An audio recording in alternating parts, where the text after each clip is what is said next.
not the same as coffee or even hot cocoa, but I'll take it. Hello, my little geeks and freaks. Welcome back to my book bowl series where I will go through a massive bowl of books and hopefully not lose my mind in the process. I'm looking at you, morally gray billionaires. You are testing my sanity. Today's review is not about morally gray billionaires, though. It is about the first book of the Sinners and Angels series by Luna Pierce, and it's called Untamed Vixen. Now, admittedly, I have read one of the books in the series before, which is the main reason this book is in the book bowl, just because when I found out that there were more, I tossed it in. Frustrated that I read a book randomly in the series, but I am excited to see how the things from the books prior to pull into that book. So I'm looking forward to it. This book follows a woman named June who does not do relationships. She doesn't let anyone past her walls, and she never sticks around long enough to have feelings for somebody or regrets. She doesn't want to be hurt, so she avoids it at all costs. But then, 3 hot and very dangerous men caught her eye, and she caught each of theirs too. She only planned to be with them once, a passing fling. But it was like a moth to a flame. She ended up right back into their embrace, almost as if the trajectory of her life was always meant to collide with theirs. Before they entered her life, she had a fairly boring life, or boring compared to what she has later on. She's just trying to finish school, working way too many jobs and way too many hours than seem physically possible, and on her free time tries to party and enjoy random hookups. Now that they're in her life, they're slowly breaking down her walls, while at the same time she's being thrust into their dangerous life. And rather than run away from the dangerous life like most women would, June embraces it. She loves the thrill. She yearns for it. It makes her feel alive. Once one of their rivals get wind of the fact that June is important to these men, she has a big target on her back. She becomes a pawn in a war she's stuck in now. That's the summary of the book. I want to give you guys a little glimpse onto what I thought of the book, what I thought of the characters in certain parts of the series, of this first book in the series. To start off with, I like June's character. I really do. She's a no BS kind of girl who is struggling, but is working hard to get out of the situation she is in. And I mean really hard. I love her confidence too. She's confident yet humble, which, I love that. She lets her confidence get who she wants when she wants. I do feel bad that she's surrounded by crude men who try to take advantage of her, and they just have no kind bone in their body, honestly. Throughout the beginning of the book, we get to see how June meets each of these 3 men who will play a very big role in this book. The chemistry and spice between each of them is so intense that I swear my cheeks still get red when I think about the scenes that I read. We also get to see her work in multiple jobs, and almost all of them are really poor environments. Only one job is actually a good job with a really great owner. The rest has garbage hours, garbage pay, garbage managers, garbage owners. The whole thing is just trash. The author really does a good job of building depth into these characters, and with June, you see a lot of her struggles. You see why she is this headstrong, reserved person who doesn't stick around very long. We do see that she has problems with one of her roommates and her roommate's boyfriend. He keeps making her life difficult, causing more issues for her, causing a lot more stress. Honestly, I did not like him. I really didn't. It seems like the roommate's boyfriend, his name's Carter. It seems like Carter has this desire to turn her world upside down, and then June ends up struggling to fix it. And I don't think that's fair. Now, being that she has multiple jobs that are not the best pay and not good at all, we could obviously assume she's struggling financially. And each job that she works at, they're not ideal. They're not good. They're not what she needs. She needs something better. Until she stumbles upon a diner, and the owner is not only kind, but he's generous, he's understanding, he's willing to work with her, and he hires her. He really helped her out. And I think it was especially at a time where she felt beat down by what Carter was doing, by her situation in general, and she really needed that opportunity. Seeing her struggles actually make me feel more connected to her to see her vulnerability, to see her strength. It gives her a lot of depth, and it makes me feel more emotionally invested in her, wanting to see a good outcome for her. She's also a badass, so it's really fun reading how she handles situations and how she handles certain men. And I don't know, I love her. She's great. So overall, it is interesting to see how she met these men, how she struggles with her roommates and her roommate's boyfriend, how she struggles with money and employment, and how she manages to power through it all throughout the entirety of the book. She only has one really close friend, somebody she loves seeing, loves spending time with. They spend a lot of time together, and I love the dynamic between her and her friend's name is Cora. I think that they work really well together. They seem to understand each other without having to say anything, which is a rare find in a friend, in anybody actually. Cora seems to be the only person that June has in her corner. Well, that is until those three hotties show up. They enter her life and flip everything upside down in the best way possible. Now let's talk about her love interests. Dominic. He's a lot older than her, and he's set to be the next leader of the mafia organization in their area. When someone tries to take the throne from him, he ends up in a deadly war while trying to claim what rightfully should be his. He's feared, and he's referred to as a shadow because nobody's ever actually seen the ruthless things that he has been known for doing. It's one of those things that people talk about and they fear it so much, but they've never actually seen it happen. Mostly because nobody ever lived long enough to witness what he does and talk about it. He is mysterious and serious and oh so dominating and hot. I love Dominic. Now, their first interaction in the book was right after Dominic did something that June witnessed that should have sent her running for the hills, but instead she saw his darkness and walked right into it, and they had a very intimate moment. As always, June gets what she wants, and again, she wasn't scared. She took what she wanted, and she wanted him. But only for a night, remember. It's only for a night. He knew that having any personal relationships in his line of work were dangerous, so he avoided that at all costs. Throughout the book, you see him struggling to maintain order and dominance while struggling with his growing feelings for June and his desire to protect her and give her everything she wants. Huh. Now, Cohen, her second love interest, is also very mysterious. Cohen is the only man that June ever loved. Cohen and June have a very long history back to when they were children, but one day he disappeared from her life, and he never came back, and it broke her. It made her closed off, reserved, unwilling to give herself to anybody ever again. And when she runs into that familiar man with the surfer boy look and the beautiful blue eyes, she feels like she's gone back in time. But she's different now. Her heart is colder now than when she knew him, and he's colder too. He's different. After years apart, they definitely still have an intense chemistry with each other, but it is laced with resentment of her feeling abandoned by him when they were younger. He doesn't act on his feelings and his desire for her right away. He definitely tries to avoid her at all costs. He's afraid of her getting into his dangerous world. But can you really avoid what the heart wants? Now, our third love interest, Magnus. He is a contradiction, and I'm here for it. He's a tatted, dangerous puppy. If that's the best way I could describe him, that would be how. Like a territorial, tattooed Labrador. He looks dangerous, but he's probably the sweetest of them all, including June. He's got that typical bad boy look, but has a heart of gold. It makes me melt, honestly. He's so cute. He meets June and immediately wants her. He's got to have her. But he doesn't just want her body. He wants to know her and break down the walls that he can see that she has. He's very protective of her.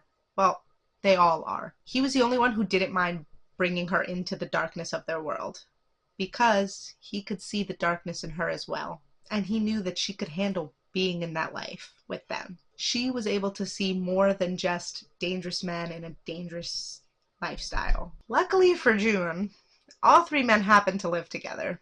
They're co-workers, very close. They're essentially a team, and they all have the equal interest in June. I really like that despite the fact that there are 4 main characters, I get a lot of depth from each and every one. I don't feel like I'm missing from them. I think out of all of them, you get more of a backstory on Cohen and June, but you get enough of like Dominic and Magnus's thought process and their feelings to have this understanding of them. I love the powerful emotions and thoughts that each of these characters have. Honestly, this book was able to make me laugh. It was able to make me cry. It was able to make me blush a lot. It was a good book.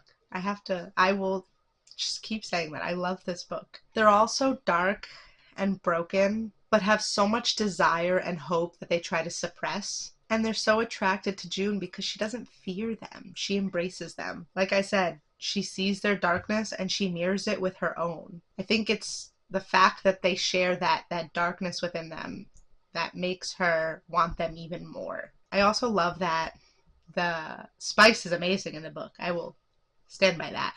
But their banter between the characters is also amazing. I thoroughly enjoy the banter. And not just between June and her love interests, but between the guys. Like, they have an interesting banter as well. The book that I do read later in the series that I ended up reading is about Cora. So when I was reading this book, I thoroughly enjoyed Cora, like seeing a bit more of Cora in this book, and I love that she is interested in smutty reverse harem books because, well, she's in one. I love her honesty, and I love the little foreshadowing that they drop, and I really, it was awesome. So Cora says to June, pretty soon you'll fall in love, someone will almost die, and then you'll live happily ever after. Sprinkle in a little conflict to keep readers turning the page. And then she says, I hope I'm not the one that bites it. I am the meaningless side character in this story. And when June says that Cora is important and not meaningless, Cora turns around and responds, you're right. I totally have main character energy. I'll probably get a spin-off book of my own. And that just made me laugh because, well, she does get one of her own. So that was fun. I love Cora. Now, June meets a fourth man. His name's Simon Beckett, which happens to be the rival of Dominic, Magnus, and Cohen. That is the big rival in the war that they're in. And Simon wants June. They are all attracted to her darkness, and I'm here for it. I really am. But I just don't see how Simon could work into this relationship when most of the participants in this relationship are his enemy. There is a point where Simon has a temporary truce with Dominic, and it's in order to help June. And I just don't understand why he's willing to go to that length when, okay, yes, he desires June, he sees her darkness, but unlike the other three, he never slept with her or had a history with her. So I don't know how that attraction was so strong just seeing her at a club that he was willing to put things aside for her. I mean, it's cute, it's romantic, but I wish I saw a little bit of his thought process there. But this book's not about him. That's why I didn't see it. And then at the end of the book, June ends up risking her life to ensure that her three men win the war and they take the throne of the mafia. And when she gets hurt in the process, Simon is there for her. And Cohen goes on a rampage. I'm here for it. But it was very emotional. Like, I was choked up reading what happened and how the men handled it. It was interesting. It was tear-jerking, honestly. The ending of the book was honestly perfect, and it worked, and it made me happy. One thing that I can complain about, and that I'm not the biggest fan of, is that June gets hurt by somebody, and it seems like he's from the opposite side of the war. And he is, but he isn't. He's not one of Simon's men, who the war was between Simon and Dominic. There happens to be apparently other rivals, smaller ones, that were kind of doing things under the radar. I guess Dominic and Simon were so focused on each other, they didn't see that there were some rivals still left over. And she somehow gets Simon and Dominic, again, I'm still surprised about it, she gets them to come to a truce, to give them some time to find the culprit who hurt her and take action against that man. It was shocking, confusing, and I wish there was a little bit more to that situation. I mean, it wasn't necessary. It's not something that's like a big complaint for me, but I kind of wish I knew who that man worked for and how they found out about June and her men's relationship. My other biggest complaint is that at the end, June and Magnus make a decision for Cora without her knowledge, and it wasn't a decision that was meant for them to make. And I felt like that was a little hypocritical of them. June hated when the guys made decisions for her, and Magnus hated it too because he believed that she was able to handle everything that was thrown at her. But then those two, of all the others, go ahead and take that decision away from Cora. I understand that they wanted to protect her, but it just feels wrong. Of the four main characters, I would have expected June and Magnus to be the ones that were more on Cora's side and encouraging her, not taking that choice away. Now, my favorite quote time. My favorite quote in the book is when June says, "Cohen is clearly battling a plethora of things I have yet to uncover. Magnus is attention-starved and dying for companionship, and Dom acts like he's unworthy of affection and understanding." This was a really powerful revelation for her. She sees them for who they are, and before she can even realize her own emotions, it's clear that she loves them. She wants them. She likes their darkness. She likes that they're dangerous, but that they'll do anything to protect her. And while they see the darkness in her that mirrors their own, she sees their vulnerabilities that mirror her own. And it was just very powerful. It was very emotional for her to come to that realization and for me to read that. I really like that quote. I'm having a hard time deciding who my favorite character is. I really am. This isn't fair. I think I'm going to say that my favorite character is Magnus. Yeah, that's what I think I'm going to do. Even though I don't like that he took Cora's choice away in the end, I still think he was amazing. He had this perfect blend of being dangerous and deadly, and then being goofy, charismatic, and affectionate. He made me melt. Now, don't get me wrong, I love all three of my men. He was able to see the potential in June, and he didn't try to keep away from her because of his life. He knew that he wanted her, that he needed her, and he knew that she would be able to handle the world that they live in. He knew that she would thrive in their world.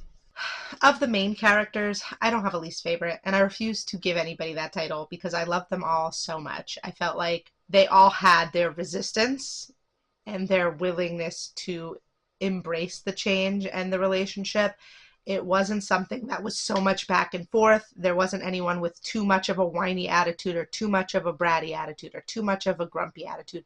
It was the perfect mix. But if I had to think about all the characters in the book, my least favorite is Carter. Yeah, he's my least favorite. He made her life hell for no reason. Like, mind your own business. Go away. And while his actions did lead to June meeting the three hotties in her life, it was still unnecessary. He caused her way too many problems while acting like a total creep. I was honestly hoping that I would read a part where June punched Carter in the face. But alas, that didn't happen. Which, bummer, but okay, that's fine. Overall, I absolutely love the book. I love the characters. I love the plot. I love the spice. I love it all. I love the emotions that come from each character who always try to keep their emotions hidden from everyone around them. I can still feel my pulse racing from this steamy, dark romance reverse harem book. I cannot wait to read the rest of them in the series, and I'm also excited again to reread the book I read and see how it all flows into each other. I encourage everyone who is into Mafia Why Choose Romances to check this series out. Now, I know I haven't read the rest of the series. There are 5 books, and I've read 2 and not in the right order. But from the 2 that I've read, I am excited to read, again, the rest of them. Alas, did I just say alas? That is all for tonight. I hope you guys enjoyed this review. If you've read this book, or you want to read this book, let me know your thoughts. Drop it down in the comments. I'm excited to see anybody else who's read this book and what they think. Like the video, comment, subscribe to support my channel, hit the bell to be informed every time I post a new video, and I will see you guys in the next one. Bye.